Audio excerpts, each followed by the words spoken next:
토마토가 빨갛게 익으면 의사의 얼굴이 파랗게 된다. 이 말은 유럽에서 전해오는 토마토가 건강에 얼마나 좋은지를 알려주는 속담입니다. 토마토는 이미 전 세계적으로 인정받는 건강식품인데요. 인구 중 90대와 100대가 가장 많고 145세의 인류 중 가장 오래 장수한 사람이 있기도 했던 안데스 산맥의 기슭에 위치한 작은 도시인 빌카밤바 사람들이 자신들의 장수 비결로 토마토를 꼽았다고 하니 토마토가 얼마나 영양가가 높은 식품인지 잘 알 수 있습니다. 그런데 이렇게 구연산, 사과산, 호박산, 아미노산, 루틴, 단백질, 칼슘, 철, 인 이 외에도 각종 비타민들이 풍부하여 토마토 한 개만 먹어도 하루에 필요한 비타민C 권장량의 절반가량의 섭취가 가능하며 강력한 항산화 물질인 라이코펜 성분이 풍부하여 노화를 방지하고 암 예방에도 효과적인 WTO가 선정한 장수식품 1위인 이 몸에도 좋고 맛도 좋은 훌륭한 작물인 토마토가 150여 년간 인류에게 외면받고 억압받고 오해받던 파란만장한 역사를 가진 작물이었다는 사실 알고 계셨나요? 토마토의 원산지는 남미 페루 안데스 산맥의 고원지대입니다.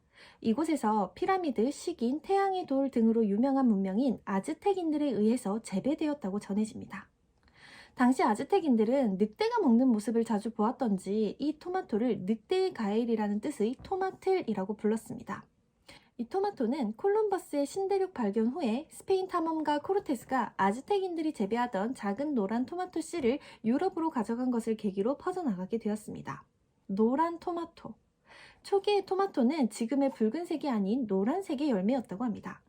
이 때문에 유럽 문헌의 이탈리아 의사인 마티오리가 이를 황금사과라는 뜻의 포모도로라고 표현한 것이 토마토 최초의 기록입니다.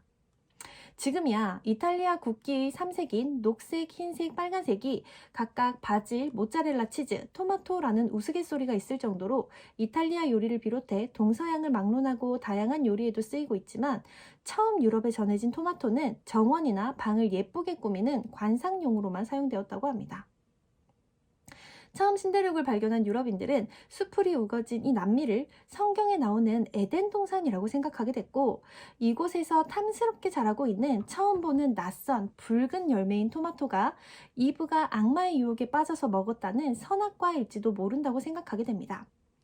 또 이 당시 한창 마녀 사냥이 있던 유럽에서는 독성이 강한 열매로 유명한 데다 주술사들이 사용한다고 해서 두려워하며 멀리하던 맨드레이크와 비슷하다고 해서 악마의 열매라고 생각했습니다. 이 맨드레이크는 영화 해리포터에서도 끔찍한 열매로 묘사되는 장면이 있을 만큼 오래전부터 악명이 높은 열매죠. 물론 토마토 줄기와 익지 않은 푸른 토마토에는 토마틴이라는 독성 물질이 들어 있습니다. 독성이 매우 약하기 때문에 일반적으로 먹는 양으로는 인체에 큰 해가 가는 독성은 아닙니다. 그런데 문제는 당시 사람들은 이 토마토의 독성을 매우 강력하게 생각해서 먹기를 두려워했다는 것입니다. 이러한 오해로 생긴 해프닝이 있는데요.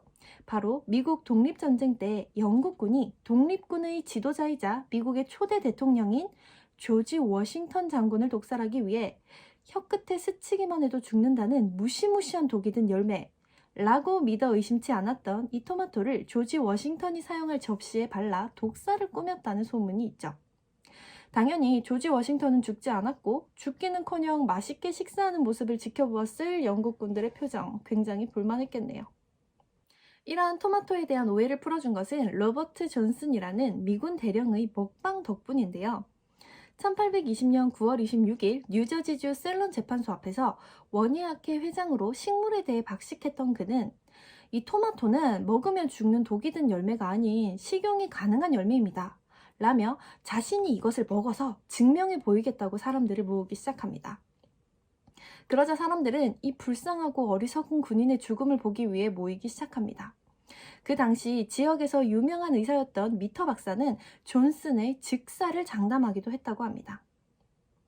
사람들이 웅성웅성 모여 존슨의 입과 토마토를 번갈아 뚫어지게 보는 가운데 그가 드디어 새빨간 토마토를 한 입 베어 물자 빨간 과즙과 노란 씨들이 사방으로 튀어나왔고 그 모습을 지켜보던 구경꾼 중 너무나 겁에 질린 나머지 그 자리에 혼절해버리는 사람도 나왔다고 하니 그 현장의 긴장감이 어느 정도였는지 알 수 있습니다. 사람들의 확신과는 달리 존슨 대령은 그 자리에서 토마토 한 상자를 뚝딱 해치우며 전대미문의 먹방을 시전했고, 그의 너무나 멀쩡한 모습에 드디어 토마토에 독이 있지 않고 식용이 가능하다라는 결론을 얻게 됩니다. 하지만 그 후에도 토마토는 여전히 식용으로 널리 사랑받지는 못합니다. 독이 든 열매라는 오해가 해결되니 이번엔 최음제다, 불결한 열매다 라는 오해가 남아있었죠.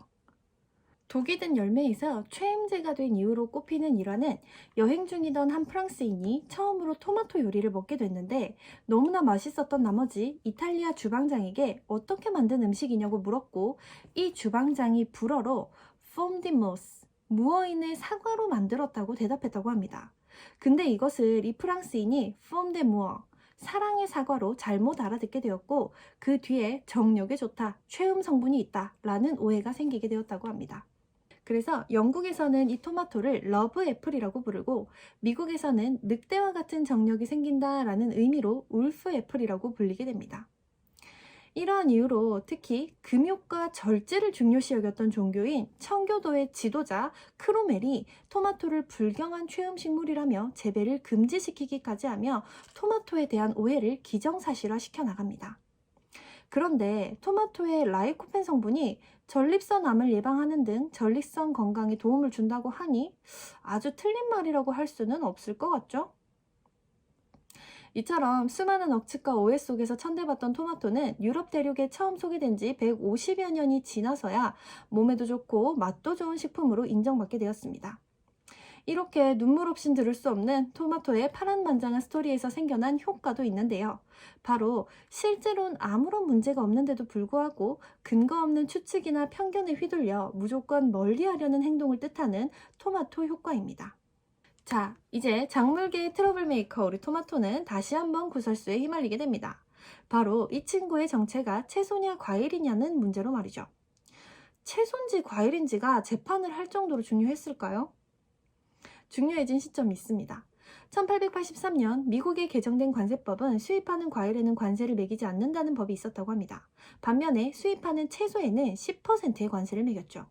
앞서 설명한 과정들을 거쳐서 유럽에서 토마토가 대량으로 재배돼서 많이 들어오게 되자 미국의 토마토 농가는 죽어가고 관세도 받지 못하니 아예 법적으로 토마토를 채소로 규정하여 관세를 받아먹은 것입니다. 이에 토마토 수입상 일가인 닉스 일가가 1887년 뉴욕주의 세관원인 에드워드 헤든을 상대로 미국의 사전에는 토마토를 과일로 규정하고 있다 라는 근거로 이제까지 낸 관세를 돌려달라는 소송을 하게 됩니다.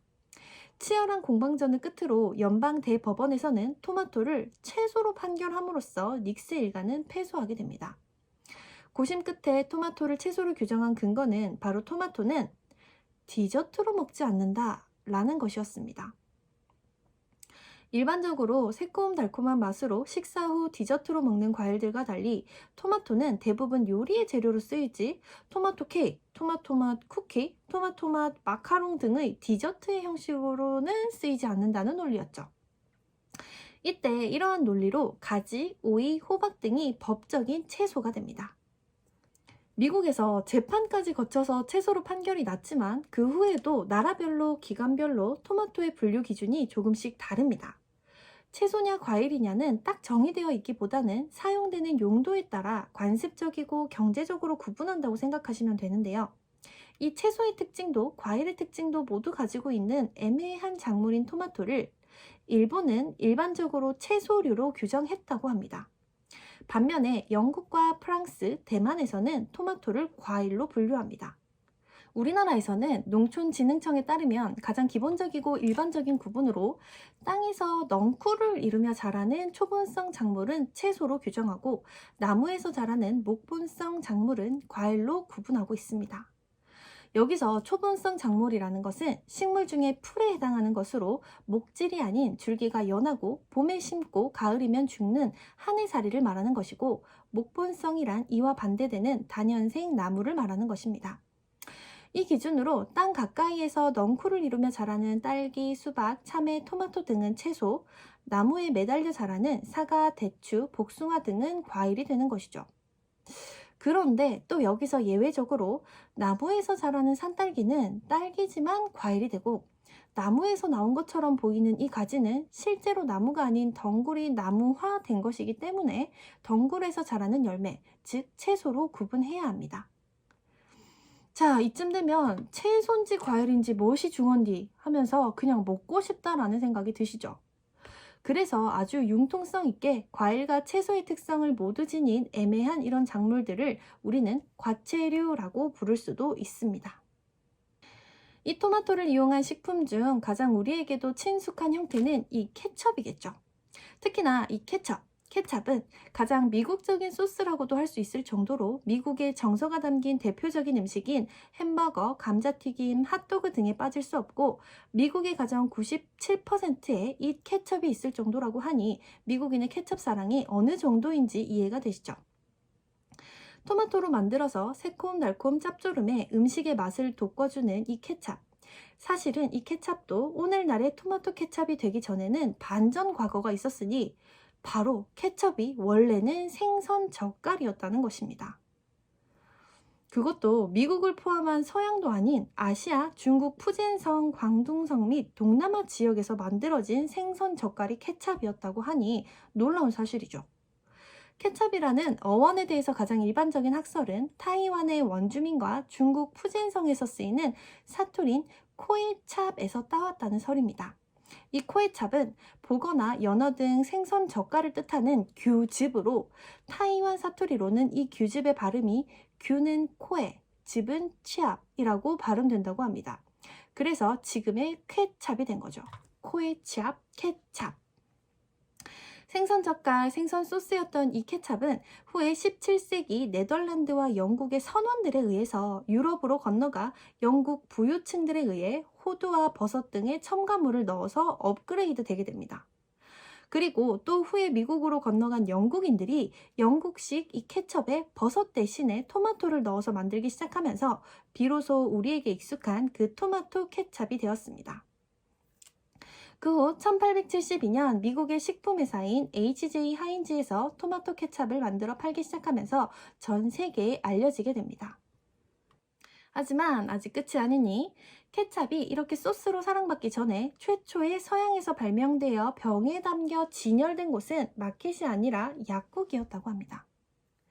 서양에서 토마토 케첩을 처음 만들어졌다고 알려진 의사 존 쿠쿠 베넷. 근데 이 최초로 발명했다라는 이야기는 뭐 정확한 근거가 있는 이야기는 아니고 믿거나 말거나 라고 한다고 합니다. 하지만 이 이후의 일들은 다 증명된 사실이라고 합니다. 어쨌든 이 존 쿠쿠 베넷은 토마토의 비타민과 산화방지제가 설사, 소화불량, 류머티즘, 황달 등을 치료하는 효능이 있다며 병에 담아서 의약품으로 특허를 내고 약국에서 의약품으로 처음 선보였던 적이 있다고 하니 이 굴곡진 역사의 토마토가 다른 것은 몰라도 건강에만큼은 확실히 좋은 영향을 미친다는 것은 부정할 수 없는 진실 되시겠습니다.